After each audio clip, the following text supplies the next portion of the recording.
Here stands Kinley Savannah Marlowe, 35 years etched onto her face, though hidden beneath a mask of composure. The Westin Crown Center Grand Ballroom shimmered, 250 guests suspended in a tableau of celebration.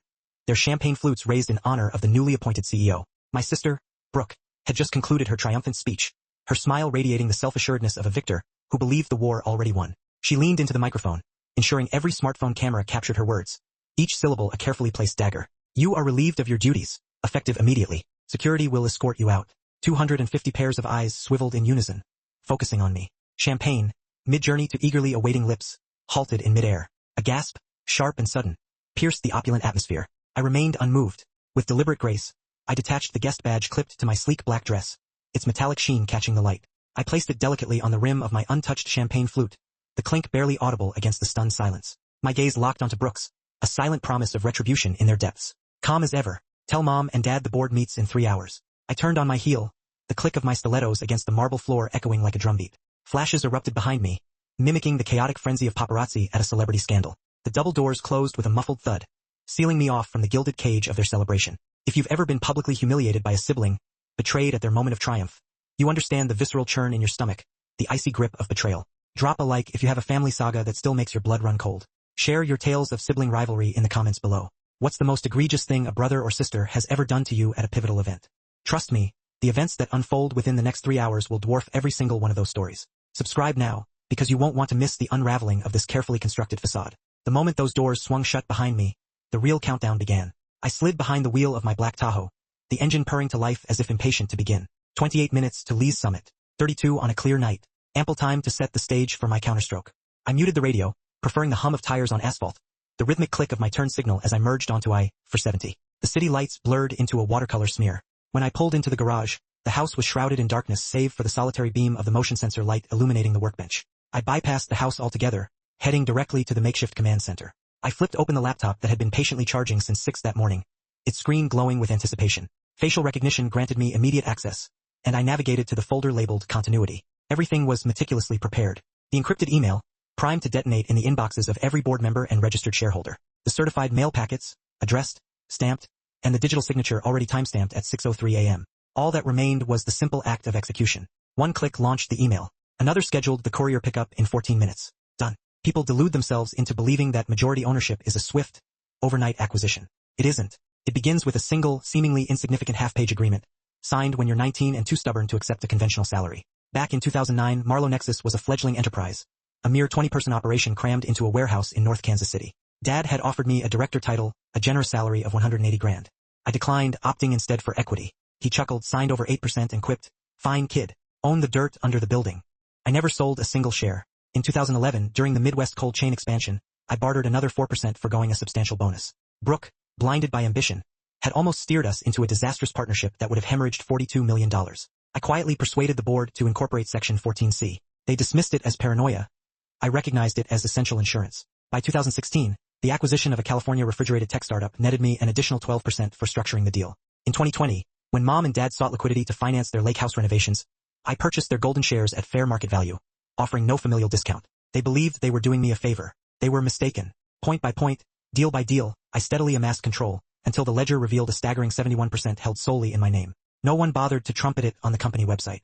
No one engraved it on an office door. It simply existed, a quiet, unassailable truth hidden within Connecticut filings. I closed the laptop, leaned back against the headrest, and released the breath I had been holding since Brooke had uttered those fateful words at the podium. The air tasted sweeter than any champagne. Across town, my younger brother, Dylan, was live on Instagram, his phone strategically angled to capture the crystal chandeliers shimmering behind him. I could envision it perfectly without looking. Dylan grinning beside Brooke, a caption already composed, "New era loading, family business, next generation." The likes cascaded in. He was utterly oblivious to the fact that the era he was celebrating had precisely 3 hours left to exist. In the VIP section, Edward Morrison's phone buzzed.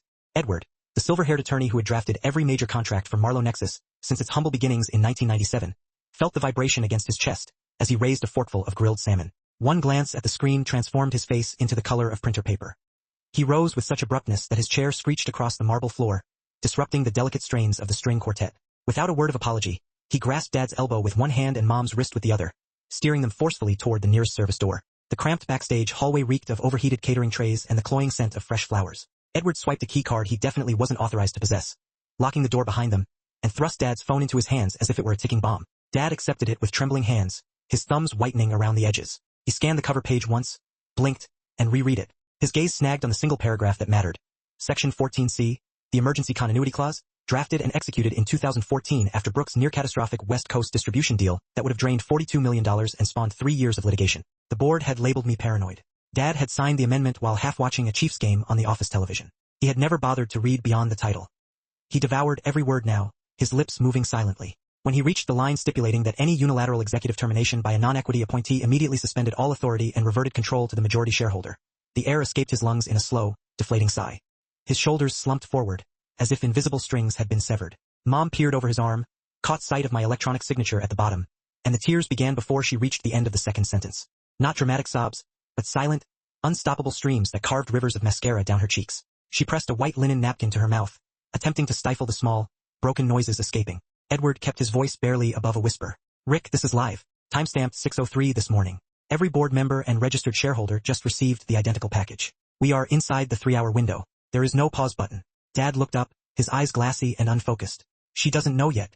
Not yet, Edward confirmed. She's still cutting the damn cake.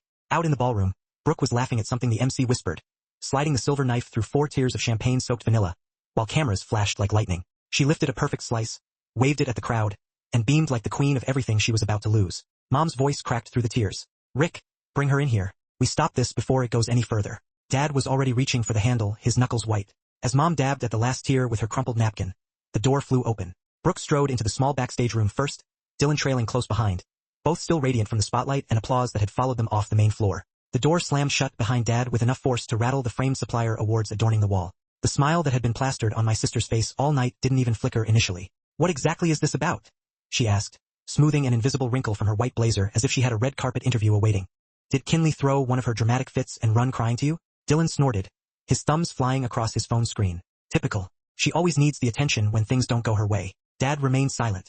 He simply turned the iPad on the small conference table around and slid it across the polished surface, so the screen faced them. The latest official Connecticut filing filled the display, detailing the ownership breakdown, freshly stamped that morning, notarized, certified, and utterly irrefutable.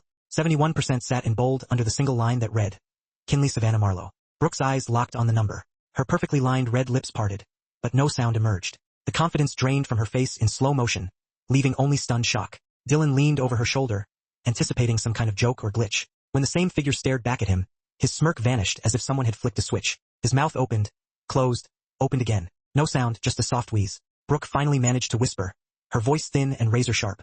This has to be fake. Some cheap trick. She can't possibly own. It's real, Edward interjected, his voice flat and professional, the same tone he employed during depositions. State stamped at 8:47 this morning. You triggered the exact clause she authored the day you tried to sign that $42 million disaster on the West Coast. Brooke's manicured fingers snatched her phone from her crystal-embellished clutch, her thumb already jabbing at my contact. Straight to voicemail. She tried again, harder this time. The same cold, automated greeting. She had been blocked since sunrise, and the realization struck her like a physical blow. This is insane, she hissed, spinning toward Dad so fast her blazer flared. You let her do this. You let her hide it from all of us. Dad's face had transformed into granite. His jaw locked, his eyes hard. I signed what was put in front of me every quarter, same as you do, without ever reading past the first paragraph. Dylan finally found his voice, cracking like a teenager's. We can still fix this. Call the emergency lawyers, file for an injunction. Anything. Edward shook his head once, slow and final. You have less than 3 hours before the mandatory meeting is called. After that, the vote is binding under majority control. No court in Connecticut moves faster than 71%. Brooke's breathing became shallow and rapid. She looked from the iPad to Mom's tear-stained cheeks to Dad's clenched fists, searching every face for an ally, a lifeline, anything. The room seemed to shrink around her with every frantic glance. She tried one last time, her voice breaking completely. She wouldn't destroy her own family over petty revenge. Dad met her eyes without blinking. You destroyed any chance of mercy when you humiliated her in front of 250 people who used to work for her. Silence swallowed the rest of the oxygen in the room. Brooke stood frozen, staring at the glowing screen, while the truth sank in like ice water. Dylan kept refreshing his phone, his thumb shaking, hoping for a miracle that would never materialize. While Brooke remained transfixed by the iPad, every board member's phone began to vibrate simultaneously. The first phone to buzz belonged to Harold Weinstein, the board chairman, as his fork hovered halfway to his mouth. The screen illuminated with the encrypted attachment and a subject line in bold red. Emergency shareholder meeting, section 14C activated. Harold's jaw tightened. He set down his fork, pushed back his chair, and walked directly to the head of security stationed near the east exit. One sentence, low and clipped. Lock the room. No one leaves. Within 15 seconds, every other board member's device followed suit. Margaret Clean opened hers, her eyes widening behind her reading glasses. Paul Delgado cursed under his breath. Phones began to rise around the ballroom like black mirrors, reflecting the chandelier light. The jazz quartet hit a discordant note and abruptly stopped playing. Security moved swiftly. 6 additional guards in black suits materialized at the 4 main exits and both service doors, their arms folded, their feet planted, their polite smiles conveying a clear message. Try me. A venture capitalist near the coat check made a half-hearted attempt to reach the lobby. A guard sidestepped and blocked his path without a word. Another guest, phone already pressed to his ear, tried the west corridor and encountered the same wall of muscle. The message was unambiguous and immediate. The celebration was over. On stage, the MC, a local news anchor hired for the evening, sensed the shift in atmosphere. He seized the microphone from a bewildered server who had been about to announce dessert. Ladies and gentlemen, he said, his voice steady but amplified unnecessarily. Please remain seated and keep your seats. We will have a brief, unscheduled announcement from the majority shareholder in just a moment. Thank you for your patience. The house lights dimmed another notch. The string lights illuminating the cake table remained bright, making the 4-tier champagne masterpiece appear suddenly garish. Brooke hurried back out from the private corridor, her cheeks flushed crimson, her hair slightly disheveled for the first time all evening. She gripped the microphone stand with both hands to steady herself, her knuckles bone white. Everything is perfectly fine, she declared, the words tumbling over each other. This is just a minor administrative update. Please everyone, stay calm and enjoy the rest of the evening. Her right hand trembled so violently that the microphone squealed with feedback. A ripple of nervous laughter emanated from table 12, then quickly dissipated. No one was buying it anymore. Dylan appeared at the edge of the stage, attempting to look nonchalant as he edged along the velvet wall toward the service exit. His phone pressed tightly to his ear, his lips moving rapidly, his eyes darting nervously. He managed 3 steps before a guard materialized in front of him, shook his head once, and gestured back toward the ballroom floor. Dylan froze, trapped between the guard and 200 staring faces. The temperature in the room seemed to plummet 10 degrees in under a minute. Champagne lost its effervescence in untouched flutes. Waitstaff stood frozen mid-step, balancing silver trays laden with petite fours. Phones continued to light up, displaying the same document, the same ownership table, the same name in bold at the very top. A woman at table 6 gasped loud enough for half the room to hear. Her husband tilted his screen for her to see. The gasp rippled outward like a wave. Someone whispered, 71%, and the number spread faster than the document itself. Brooke tried again, forcing a smile that appeared painted on with a shaky hand. Really everyone, there is absolutely nothing to worry about. We'll be back to celebrating in just a moment. Please stay seated. Her voice cracked on the last word. The microphone squealed again. No one applauded. No one cheered. The jazz quartet remained silent, their instruments resting on their knees. The flustered MC returned to the stage, gently but firmly extracting the microphone from Brooke's trembling fingers. Once again, please remain in your seats. The majority shareholder is on site and will address the room directly in the next few minutes. Brooke's grip loosened completely. The microphone stand wobbled precariously. Dylan stood pinned against the wall, his face drained of color under the golden chandelier, his phone now hanging uselessly at his side. As the stage lights dimmed further in preparation for the next segment, the main doors swung open. I walked directly down the center aisle in a simple black sheath dress, a laptop tucked under one arm, my heels silent on the thick carpet runner. No entourage, no dramatic entrance music, no security flanking me. Just the soft click of the double doors closing behind my back, and the sudden hush that swallowed every clink of glass and murmur of conversation. 250 faces tracked my progress as if I were the only moving entity in the room. I ascended the low stage, placed the laptop on the podium Brooke had abandoned moments earlier, and opened it. The 60-foot screen behind me blazed to life, displaying the secure voting portal I had personally coded and tested over 3 sleepless nights in 2018. The interface was clean, brutal, and impenetrable. Good evening, I said into the microphone, allowing my voice to resonate effortlessly throughout the room. My name is Kinley Savannah Marlowe. Under Section 14C of the Shareholder Agreement, I am calling an emergency shareholder meeting, effective immediately. Every registered voter in this room should already have the link on their devices. A wave of phones surged upwards like a dark tide. Fingers began to tap. Harold Weinstein, chairman for the last 12 years, rose from the front row without hesitation. He ascended the side steps, positioned himself beside me, and adjusted his glasses. He had received the packet an hour ago. He was already familiar with the script. Motion on the floor, Harold announced, his voice steady and formal. Immediate recession of the appointments of Brooke Marlowe Hastings as Chief Executive Officer and Dylan Marlowe as Vice President of Sales. The majority shareholder has proposed. Do I have a second? Margaret Clean rose first, her pearl necklace catching the spotlight. Second. Paul Delgado was right behind her. Second. 3 more board members rose in quick succession. The chain was unbreakable. The voting app went live. Green for yes, red for no. Percentages began to climb in real time on the massive screen, illuminated against the dimmed house lights. Brooke bolted from the wings, her heels skidding across the floor. This is insane. You cannot hold a meeting in the middle of. Harold raised one hand, his expression calm but absolute. The chair recognizes only registered voters at this time. She froze mid-stride, her mouth agape, realizing that no one was listening. Dylan tried from the side aisle, his voice cracking. Kinley, come on. We're family. You're seriously doing this here? Now? I didn't spare him a glance. My attention remained fixed on the numbers. 58% green. 61, 64. Small shareholders, warehouse managers who had earned fractional equity over decades. Mid-level engineers who had accepted stock in lieu of raises tapped yes without hesitation. They remembered who had championed their bonuses when Brooke had sought to cut costs. They remembered who had personally rewritten the disaster recovery code after the 2021 flood threat.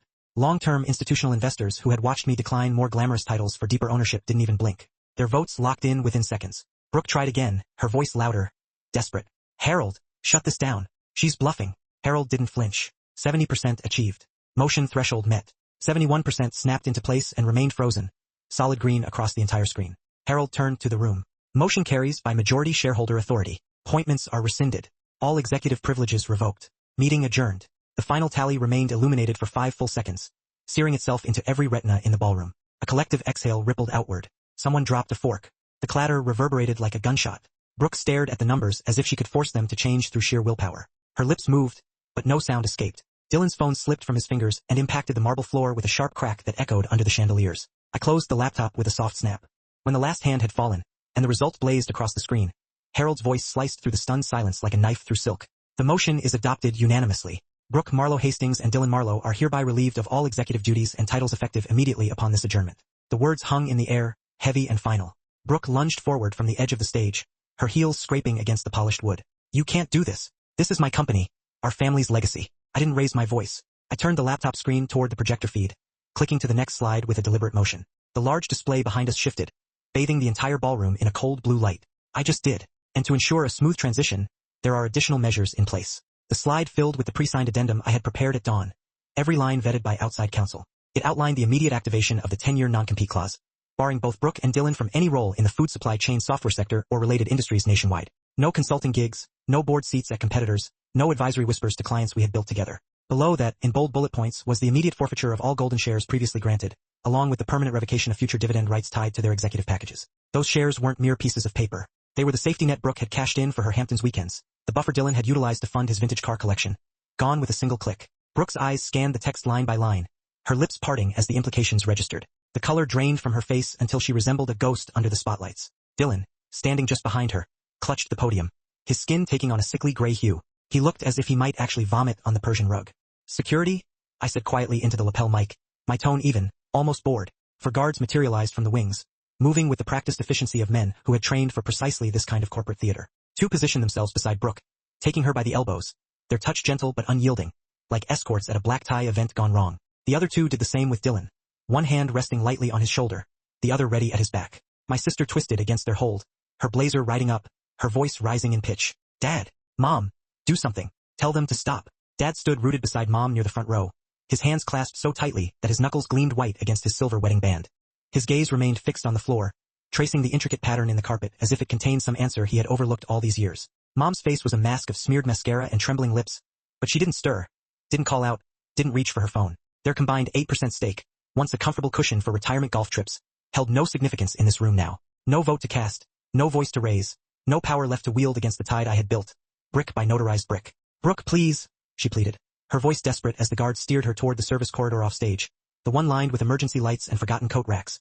Kinley, please, we're blood sisters. You can't just erase us like this. I met her eyes for the first time all night, holding her gaze without flinching. Blood doesn't override contracts. And tonight you signed the one that ends this chapter.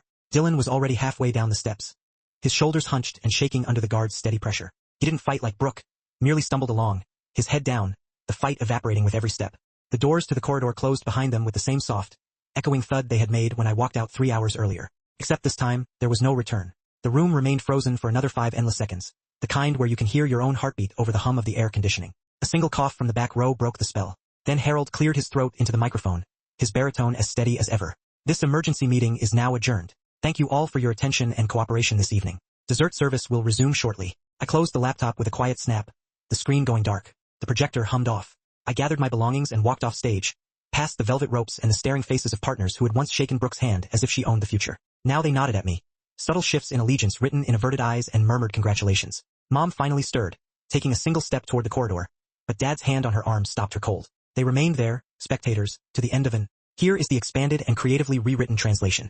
The era they had initiated, a reign they never truly mastered, was now definitively over. Stepping outside, the cool Kansas City night air, laced with the promise of rain, kissed my skin as I slid into the waiting car. The driver, a silent professional, offered no words, no probing questions. He simply steered the car away from the Weston's mansion, its imposing facade now receding in the rearview mirror, its headlights slicing through the gathering drizzle, a drizzle that had surreptitiously begun sometime during that fateful vote. For months, a mere blink in the grand tapestry of time, yet everything stood transformed. The burnished steel nameplate adorning my office door was a study in understated power. Kinley Savannah Marlowe, Chairwoman and Chief Executive Officer. No trumpets blared. No company-wide email announcing the seismic shift. The building simply unlocked its doors the next morning, commencing business as usual, save for one crucial detail.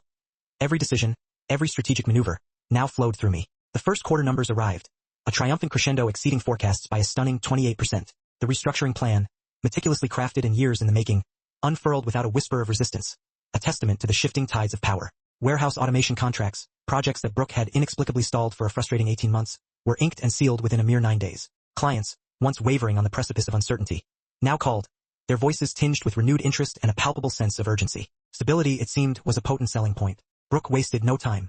The sprawling Lake Lotana house, a monument to their former opulence, was listed a mere 3 weeks after the ill-fated gala. The 6-bedroom lakefront property, complete with an infinity pool that seemed to merge seamlessly with the water and a private dock that whispered of leisurely summer days, languished on the market for 47 long days before a cash buyer from Dallas, perhaps drawn by the scent of opportunity, finally snapped it up. Every penny was desperately needed, funneled directly to the accelerated inheritance tax bill that materialized with ruthless efficiency the moment her golden shares were clawed back. The IRS, a force of nature, remains impervious to family dramas. Dylan embarked on a relentless quest, dispatching 211 resumes into the void over the course of 11 agonizing months. Each interview, a carefully choreographed dance of hope and expectation, invariably concluded in the same crushing manner. Polite smiles that masked a chilling indifference, followed by the suffocating weight of silence. The non-compete agreement, airtight and meticulously documented in the public record, served as an impenetrable barrier. No one in the food supply software industry would dare risk the legal repercussions of hiring him. He eventually succumbed, accepting a part-time sales position at a car dealership in Blue Springs. He'd show up to work, still wearing the same tired blazer he had worn the night he lost everything. Dad placed the Leawood house on the market in October, its grandeur now a hollow echo of happier times. Mom, unable to bear the weight of the scandal, refused to remain in Kansas City after the gala photos, splashed across the local society pages, became a constant reminder of their public humiliation. They settled on a 2-bedroom condo in Naples, Florida, a sun-drenched refuge overlooking the shimmering expanse of the Gulf of Mexico. The moving trucks arrived on a Tuesday, their presence as unwelcome as a shroud. I discovered their departure in the same impersonal way as everyone else. The real estate listing went live, its cold, detached description a stark contrast to the memories it held. No goodbye dinner, no heartfelt phone call, just a forwarded change of address form from the post office. A final, bureaucratic farewell. The first text from Brooke arrived 2 weeks after the vote. A brief, cryptic message. "I'm sorry, I deleted it." The second followed a month later, longer, more desperate in its tone, attempting to explain, to plead for understanding. Deleted. Dylan's attempt came next, his voice cracking with desperation in a 3-minute voicemail, begging for a reference, a lifeline. Straight to trash, unlistened. Mom dispatched a birthday card in November, her handwriting shaky, pleading for a chance to talk, to reconnect. It went straight into the shredder, unopened, unread. I never responded, not once. Power isn't a birthright, an heirloom passed down through generations. It isn't a gift bestowed at a gala, amidst the clinking of champagne glasses and the hollow pronouncements of speeches. It's forged, share by painstaking share, contract by hard-won contract, over 16 relentless years of choosing ownership over fleeting applause. I never craved the spotlight, the superficial allure of the stage. I sought the bedrock, the unshakable foundation upon which true power is built. And foundations, unlike fragile facades, offer no apologies when the house finally crumbles. Some families fracture in the quiet solitude of their homes, their secrets buried deep within their walls. Ours, however, broke spectacularly, publicly, in front of 250 witnesses, beneath the glittering expanse of crystal chandeliers, with security guards holding the doors, preventing any escape from the unfolding drama. That night, amidst the wreckage of shattered illusions, I learned the only lesson that truly mattered. Blood may share a last name, but it doesn't share a vote. And votes, in the ruthless calculus of power, are the only things that ever counted.